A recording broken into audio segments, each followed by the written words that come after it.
سلام. ايه يا نوره تعملي ايه؟ انا هفصص لك يا حبيبتي. روحي روحي، انت وراكي مذاكره ووراكي امور ومضغوطه ووراكي حاجات كتير يا بس انا هفصص. لا كده عليا، لا كده عليا، ما انا عارفاكي لما الزرزوره تقوم.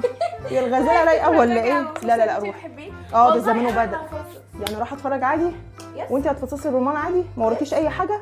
ما شاء الله. ايه اللي جرالك يا اختي يا اختي؟ ما شاء الله. ربنا يهديك. الحاج الطيب باينه ظاهر. يا رب دايما يا رب دايما. الله يهديك الله يهديك الله يهديكي يا رب. اعملي بقى فنجان قهوه بقى بالمره طالما الغزاله رايقه كده. ده استغلال على فكره بقى. عادي الام تستغل بنتها عادي. ماشي. الله، شفتي انجزنا النهارده كتير ازاي؟ ايه رايك بقى؟ انا فهمت جدا على فكره. انتي ذكيه حلوه قوي يا حبيبتي. الله يبارك فيكي يا نور. ايوه كده يا حبيبتي. ربنا وبعدين ساعه الفجريه دي بعد صلاه الفجر بيبقى ساعه البركه، لما تذاكري فيها ربنا يدخلك كل المعلومات. أيوة. وبتبقى ساعه كده مباركه يا حبيبه قلبي.